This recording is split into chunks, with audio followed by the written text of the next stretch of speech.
ஆஸ்திரேலியாக்கு எதிராக சீரியஸ்க்கு நட்சத்திர வீரர் பாத்தீங்கன்னா விலகி இருக்காரு. கௌதம் கம்பீர் பிரஸ் மீட்ல பாத்தீங்கன்னா 2027 விராட் கோலி, ரோஹித் சர்மா ஆடுவாங்களான்னு கேட்டதுக்கு காட்டமான பதிலையுமே சொல்லியிருக்காரு. ஹர்ஷித் ராணா அணியில எதுக்கு சேர்க்கிறீங்கன்னு கேட்டதுக்கு அதுக்குமே ரொம்ப தக் லைஃபா கொடுத்திருக்காரு. எல்லாத்தையுமே நம்ம ஃபுல்லாவே பாத்திரலாம். ஹாய் மக்களே, நான் உங்க ஷாம். நிறைய பேர் வீடியோ பாக்குறீங்க, லைக் பண்ணாம பாக்குறீங்க. லைக் பண்ணிட்டு பாத்தீங்க அப்படின்னா ரொம்பவே சந்தோஷமா இருக்கும். இந்த வீடியோ நிறைய பேருக்கு ஷேர் ஆகும். ஃபர்ஸ்ட் ஆஃப் ஆல் வந்து பாத்தீங்கன்னா ஆஸ்திரேலியாக்கு எதிராக நடக்கக்கூடிய சீரீஸ் வந்து பாத்தீங்கன்னா நம்ம விராட் கோலி, ரோஹித் சர்மா வந்து பிராக்டிஸ் வந்து ஸ்டார்ட் பண்ணிட்டாங்க. விராட் கோலி அவரும் பாத்தீங்கன்னா பிராக்டிஸ் ஸ்டார்ட் பண்ணிட்டாரு. ரோஹித் சர்மா பாத்தீங்கன்னா காலையில வந்து காஃபி அதாவது சாப்பிட்டுட்டு இருக்காரு. குடிச்சிட்டு பாத்தீங்கன்னா அழகா வந்து பாத்துட்டு இருக்காரு. அதனால வந்து 2 பேருமே வந்து தயார் நிலையில இருக்காங்க.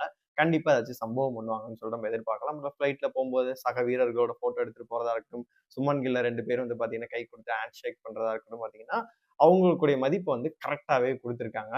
இப்போ பாத்தீங்கன்னா நட்சத்திர வீரர் ஒருத்தர் விலகி இருக்காரு அப்படின்னு நியூஸ்மே வந்திருக்கு. T20 ஸ்குவாட்ல இடம் பிடிச்ச சிவம் துபே அவர்கள் பாத்தீங்கன்னா இருக்க மாட்டாரு. அதாவது ஸ்குவாட்ல இருக்க மாட்டாரு. திரும்பி வந்து அவர் மும்பைக்கு அனுப்பி வைக்கப்பட்டார் அப்படின்னு ஒரு நியூஸ்மே வந்திருக்கு. ஏன் அப்படின்னு கேட்டீங்கன்னா ரஞ்சி டிராஃபி ஆடும்போது அவருக்கு வந்து பேக்ல வந்து ஒரு பெயின் ஏற்பட்டதுனால பாத்தீங்கன்னா இங்க ஆஸ்திரேலியா சீரீஸ்க்கு எதிராக அவரால் விளையாட முடியல அப்படின்ற மாதிரி இன்னும் இன்ஜுரியில தான் இருக்காரு. ஆனா இந்த சீரீஸ்ல இருந்து அவர் வந்து ரூல்ட் அவுட் ஆக வாய்ப்பு இருக்கு அப்படின்ற மாதிரி ஒரு விஷயத்தையுமே சொல்லியிருக்காங்க.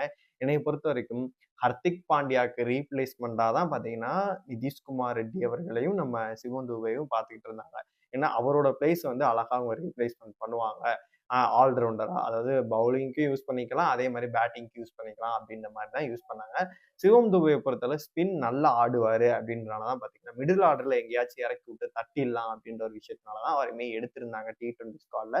இப்போ அவருக்கு இன்ஜுரி அப்படின்னு சொல்லும் போது என்ன நடக்க போகுது அப்படின்னு சொல்லிட்டு தெரியும். வேற யாரை வந்து ரீப்ளேஸ்மெண்டா எடுப்பாங்க. சப்போஸ் இன்னும் ஒரு 10 நாள் கிட்ட இருக்கு. ஏன்னா இந்த T20க்கு ஆல்மோஸ்ட் வந்து பாத்தீங்கன்னா ஒரு 2 வீக்ஸ் 1 ஆர் 2 வீக்ஸ் இருக்கு. அதுக்குள்ள ரெக்கவர் ஆவாரா அப்படின்னு சொல்லிட்டு தெரியல. ரெக்கவர் ஆனா கண்டிப்பா கூப்பிட்டு வந்துருவாங்க. அதுக்கப்புறம் கௌதம் கம்பீர் அவர்கள் பாத்தீங்கன்னா பிரஸ் மீட் ஒண்ணு கொடுத்திருக்காரு. அதுல வந்து விராட் கோலியும் ரோஹித் சர்மாவும் 2027 ஆடுவாங்களா அப்படின்னு சொல்லிட்டு அவர்கிட்ட வந்து ஓப்பனாவே கேக்குறாங்க. அவர் என்ன சொல்றாரு அப்படின்னா, இப்போ ஆஸ்திரேலியா சீரீஸ் நடக்குது இல்லைங்களா, அதுக்கு நம்ம வந்து பார்ப்போம். அதுல அவங்க சிறப்பா பெர்ஃபார்ம் பண்ணுவாங்க. 2027க்கு வந்து பாத்தீங்கன்னா இன்னும் ஒரு 2.5 வருஷம் இருக்கு. அதனால அதை நம்ம அப்ப பாத்துக்கலாம். இப்போதைக்கு இதை பார்க்கலாம் அப்படின்ற மாதிரி சொல்லியிருந்தாரு. இதுல வந்து அவங்களோட ரசிகர்கள் எல்லாம் என்ன சொல்றாங்க அப்படின்னா, இப்படி நீங்க சொல்லியிருக்கலாமே, இப்பயே அவங்க சூப்பரா பெர்ஃபார்ம் பண்ணுவாங்க. ஹோப்லி இருக்கலாம், இல்ல என்ன வேணா நடக்கலாம். அப்போ கூட பார்த்துக்கலாம். அவங்களோட ஃபிட்னஸ பொறுத்தளவு இறைவன் செயல் கண்டிப்பா இருப்பாங்க. அப்படின்ற ஒரு விஷயத்த கூட சொல்லியிருக்கலாம். ஆனா அவர் வந்து அந்த இடத்துல இருந்து கடந்து போறாரு. என்ன சொல்றாரு அப்படின்னு கேட்டீங்கன்னா, 2027க்கு இன்னும் ஒரு 2.5 வருஷம் இருக்கு. இப்போ உள்ளத நம்ம பார்க்கலாம். அப்போ இருப்பாங்களா இல்லையான்னு தெரியலப்பா அப்படின்ற மாரி இருக்கு. மோஸ்ட்லி அவங்க இருக்க மாட்டாங்க அப்படின்ற மாரி தான் எல்லா சமூக வலைதளங்கள்ல இருந்து எல்லா சோர்ஸுமே அதான் சொல்றாங்க. ஆனா அந்த இடத்த தக்க வச்சுக்க 2 பேரும் என்ன மாரி வெறியாட்டம் குடுக்க போறாங்கன்னு சொல்லிட்டு வெயிட் அண்ட் ஜூன்ல தான் நம்ம பார்க்கணும். அதுக்கப்புறமேட்டு இன்னொரு கேள்வி வந்து நம்ம ரொம்ப நாளா சொல்லிட்டு இருந்தோம். அது எப்படி குமாரு எல்லா ஃபார்மட்லயும் மட்டும் ஹர்ஷித் ராணா மட்டும் எப்படி இவரு தூக்கிட்டு வந்துடுறாரு? இவரோட செல்ல பிள்ளை அப்படிங்கிறதுனால கொல்கத்தா நைட் ரைடர்ஸ்க்கு அந்த கப்பு வாங்குறதுக்கு இவரு யூஸ் பண்ணதுனால பார்த்தீங்கன்னா, இவர மட்டும் எங்க இருந்தோ தூக்கிட்டு வந்துடுறாரு அப்படின்ற ஒரு விஷயத்தையுமே சொல்லியிருந்தோம். அதே மாரி கிருஷ்ணமாச்சாரி பார்த்தீங்கன்னா, அவர் போட்டு உரிச்சிருவாரு. அவரு வந்து அவர் வந்து காட்டமா பதில் சொல்லிருவாரு. அதாவது இவர் ஏன் ஹர்ஷித் ராணாவ எடுக்கிறாரு அப்படின்னு கேட்டீங்கன்னா, இவர் வந்து எதுக்கு எடுத்தாலும் எஸ் நான் என்ன சொன்னாலும் இறங்கிக்கிறேன். என்ன ஃபார்மட்ல வேணா இது பண்ணிக்கிறேன்னு சொல்லிட்டு, அவர் சொல்றத வந்து அப்படியே வந்து ஹர்ஷித் ராணா கேட்கிறாரு. அதனால வந்து பார்த்தீங்கன்னா, எல்லா ஃபார்மட்லயும் வந்து அவர் எடுத்துட்டு வராரு அப்படின்ற ஒரு விமர்சனத்த வந்து அவர் வச்சிருந்தாரு. அவருக்கு பதில் சொல்ற விதமா பார்த்தீங்கன்னா, நம்ம வந்து கௌதம் கம்பீர் அவர்கள் என்ன சொல்லியிருக்காரு அப்படின்னு கேட்டீங்கன்னா, அவர் வெறும் இவர் கிடையாது. ஒரு மேனேஜர் அந்த கிரிக்கெட்ல வந்து பார்த்தீங்கன்னா, இருப்பாங்க. ஒரு இப்ப கிருஷ்ணமாச்சாரி எல்லாம் பல பதவிகள்ல வந்து இருந்திருக்காரு. அவங்களோட பையன் வந்து அவர் கிடையாது. அவர் பார்த்தீங்கன்னா, ஒரு நார்மலா ஒரு மிடில் கிளாஸ்ல இருந்து வரக்கூடிய ஒரு பையன். அவன போட்டு இந்த மாரி அடிக்காதீங்க. அவனுக்கும் திறமைகளும் இருக்கு அப்படின்ற மாரி கௌதம் கம்பீர் அவர்கள் பார்த்தீங்கன்னா, ஸ்ட்ரெய்ட்டா வந்து கிருஷ்ணமாச்சாரிக்கு வந்து ரீப்ளை குடுத்திருக்காரு. இது மூலியமா நமக்கு என்ன தெரியுதுன்னா, நீங்க என்னதான் சொன்னாலும் நான் வந்து அவன எடுப்பேன். அவனுக்கு நான் வளர்த்து விடுவேன். அவனெல்லாம் யாருமே அடிக்கக்கூடாது. அவன் கஷ்டப்பட்டு இந்த இடத்துக்கு வந்திருக்கான் அந்த பையன். எவ்வளவோ பவுலர்கள் இருக்கலாம். இந்த பையன் மாரி வந்து பெர்ஃபார்மன்ஸ் பண்றதுல யாருமே கிடையாது அப்படின்ற மாரி, இவன நான் கண்டிப்பா எடுப்பேன் அப்படின்ற விஷயத்தையுமே வந்து தக்கா ரிப்ளை குடுத்திருக்காரு. அவர் 2 விஷயம் எனக்கு புரியுது. 1 அடுத்தடுத்த எல்லா ஃபார்மட்லயும் வந்து ஹர்ஷித் ராணா நம்ம எதிர்பார்க்கலாம்.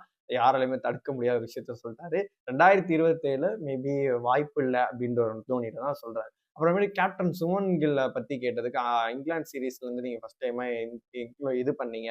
அதை பத்தி கேட்கும்போது அந்த பையனும் இப்பதான் வந்து நிறைய விஷயங்களை கத்துக்கிறாரு. அவரையுமே நீ கிரிட்டிசிசம் திட்டுறீங்க, நிறைய விஷயங்கள் பண்ணி திட்டுறதுன்னா என்னைய திட்டுங்க, நான் தான் அந்த பையனை எடுத்தேன், அவனை எதுவும் சொல்லாதீங்க, அவர் வளர்ந்து வர பிளேயர் அப்படின்ற விஷயத்தையுமே சொல்லியிருக்காரு.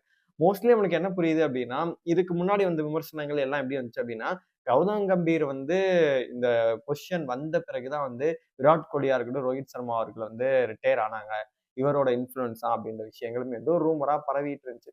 அது எந்த இடத்துலயும் இவர் வந்து நான் பண்ணேன் அப்படின்ற விஷயத்தையுமே சொல்லவே இல்ல. ஆனா வந்து இதே மாரி ஒரு இதுதான் போயிட்டு இருக்கு. இப்ப பாத்தீங்கன்னா ஒரு ரிப்ளேவும் குடுத்திருக்காரு. இது அடுத்து எத நோக்கி போகும் அப்படின்னு சொல்லிட்டு நம்ம வெயிட் பண்ணி பார்க்கணும். என்னைய பொறுத்தவரைக்கும் 2027 வந்து ஓடிஐ வேர்ல்டு கப் வந்து ரோஹித் அண்ட் விராட் கோலி ஆடுவாங்களா அப்படின்னு கேட்டீங்கன்னா, இப்ப ஆஸ்திரேலியா சீரிஸ்க்கு நடக்கக்கூடிய சீரிஸ்ல அவங்க எப்படி பெர்ஃபார்ம் பண்றாங்க? பெரிய பிளேயருக்கே அதுதான் கெதி. அவங்க எப்படி பெர்ஃபார்ம் பண்றாங்க? நெக்ஸ்ட் அடுத்து ஒரு ஓடிஐ சீரிஸ் கூட இருக்கு. அதுவுமே அவங்க எப்படி பெர்ஃபார்ம் பண்றாங்க? நெக்ஸ்ட் இயர் வந்து பாத்தீங்கன்னா, ஐபிஎல்ல அவங்க எப்படி பெர்ஃபார்ம் பண்றாங்க? அதன் பிறகு வரக்கூடிய டெஸ்ட் இதெல்லாம் அவங்க வந்து பாத்தீங்கன்னா, மோஸ்ட்லி வந்து எல்லாத்துலயும் ரிட்டயர் ஆயிட்டாங்க. அதுக்கப்புறம் ஒரு மிட்ல தான் வரும். அதெல்லாம் அவங்க எப்படி பெர்ஃபார்ம் பண்றாங்கன்னு பார்த்துட்டு, அத கன்சிடர் பண்ணி, ஒருவேளை ரோஹிட்ட விட விராட் கோலி நல்லா ஆடுறாரோ! அப்படின்ற ஒரு தோனியில கூட எடுக்கலாம்.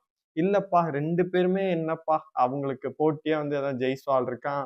ஓப்பனிங்ல ஆடுறது சுமன் கில்லே கூட இறக்கி விடுவோம் அப்படின்ற லெவல்ல வந்து பாத்தீங்கன்னா இருக்கு. ஏன்னா நம்ம T20 ஸ்குவாட்ல வந்து அவர் வந்து வைஸ் கேப்டனா போட்டு, சஞ்சுவ தூக்கி வெளியில போடுறாங்க. ஓப்பனிங் கொண்டு வந்து சுமன் கில்ல இறக்கி விடுறாங்க. அந்த இடத்துல அவர் சரியா பெர்ஃபார்ம் பண்ணல. பெர்ஃபார்ம் பண்ணியிருந்தாரு அப்படின்னா, நேரம் சூப்பரா இருந்திருக்கும். ஐபிஎல்ல மாரி அந்த இடத்துல வந்து ப்ரூவ் பண்ணியிருந்தாரு அப்படின்னா, ஏசியன் கப்ல எந்த ஒரு கேள்வியுமே வந்திருக்காது. அவர் சரியா பெர்ஃபார்ம் பண்ணல. அபிஷேக் மட்டும் தான் ஓப்பனிங்ல இருந்து தரமா பண்ணாரு. ஒரு இக்கட்டான சூழ்நிலை கூட பாத்தீங்கன்னா, சஞ்சு வந்து நல்லா பெர்ஃபார்ம் பண்ணி குடுத்தாரு. அதுக்கு அவரே சொல்லிக்கிறாரு. நான் மோகன்லால் மாரி, என்ன கேரக்டர் குடுத்தாலும் நான் பண்ணுவேன். எங்க இறக்கி விட்டாலும் நான் இறங்குவேன் அப்படின்னு சொல்லிட்டு அக்செப்ட் பண்ணிட்டு போயிட்டாரு. இதுவே அவர நீங்க சஞ்சுவ ஓப்பனிங் இறக்கி விட்டுருந்தீங்க அப்படின்னா, நடுவுல ஒரு ஸ்ட்ரகிள் ஆச்சுல்ல. அது எல்லா மேட்சும் ஜெயிச்சுட்டாங்க. இருந்தாலுமே வந்து என்னடா இந்தியா தோத்துரும் போல இருக்கே அப்படின்ற வந்து ஓமன் கூட எல்லாம் ஆச்சுல்ல. அதெல்லாம் கண்டிப்பாவே நடந்திருக்காது. ஓப்பனிங் ஸ்லாட்ட பொறுத்தவரை சஞ்சு நல்லா பண்றாரு. அவரையும் அபிஷேக்கையும் இறக்கி விட்டுருக்கலாம். உண்டவன பொறுத்தளவு பார்த்தீங்கன்னா, இவரு விராட் கோலி பொசிஷன யார் பிடிப்பா அப்படின்னு கேட்டீங்கன்னா, என்னைய பொறுத்தவரைக்கும் திலக் வர்மா அந்த இடத்த வந்து சூப்பராவே பண்றாரு. எந்த ஒரு மாற்று கருத்துமே இல்ல. அதன் பிறகு கூட நீங்க வந்து சூர்யா அவர்கள இறக்கலாம். ஆனா இவங்க வந்து அப்படியே பார்த்தீங்கன்னா கொலாப்ஸ் பண்ணி, ஒரு மேட்ச்ல சூர்யாவே கடைசியா இறங்குனாரு. அது எனக்கு நம்மளுக்கு ரொம்ப ஆச்சரியமா இருந்துச்சு.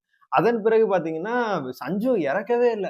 யார் யாரோ இறங்கிட்டு இருக்காங்க. பார்த்தா சஞ்சு இறங்கவே இல்ல. உட்கார்ந்தே இருக்காரு. அந்த மாரி இருக்கு. அதனால வந்து தொடர்ந்து நம்ம பேசியும் இந்த இது இல்ல. இவங்களோட ஆர்டர் தான் போகும். ஃபியூச்சர நோக்கி போம்போது, இந்த 2கே கிட்ஸ் அவங்கலாம் வந்து பார்த்தீங்கன்னா, ஜென்ஸி இன்னொரு கிட்ஸ் கூட சொல்றாங்க. அவங்கலாம் பழகியிருப்பாங்க இப்போ உள்ள ஸ்குவாடுக்கு. ஆனா இந்த 90ஸ் கிட்ஸ் முன்னாடில இருந்து கிரிக்கெட் பார்த்திருக்க அந்த மூதாதையர்கள்லாம் இருப்பாங்கல்ல, அவங்களுக்கெல்லாம் கொஞ்சம் வருத்தமா இருக்கும். ரோஹித் அண்ட் விராட் கோலி வந்து தொடர்ந்து அடுத்தடுத்த மேட்ச்ல இருப்பாங்களா? இல்லையா? அப்படின்னு பார்த்துக்கும்போது, எல்லாத்தையும் மனசு தேத்திக்கிட்டு வந்து நம்ம கிரிக்கெட்ட என்ஜாய் பண்ணி பார்த்துக்கிட்டு இருக்க வேண்டியது தான். உங்களோட கருத்துக்கள் எல்லாத்தையுமே கௌதம் கம்பீரோட பதிலா இருக்கட்டும். 2027 வந்து விராட் கோலி அண்ட் ரோஹித் சர்மா ஆடுவாங்களா? ஆஸ்திரேலியா சீரிஸ்ல வந்து அவங்க எப்படி பெர்ஃபார்ம் பண்ணுவாங்க? எல்லாத்தையுமே மறக்காம கமெண்ட் பாக்ஸ்ல சொல்லுங்க.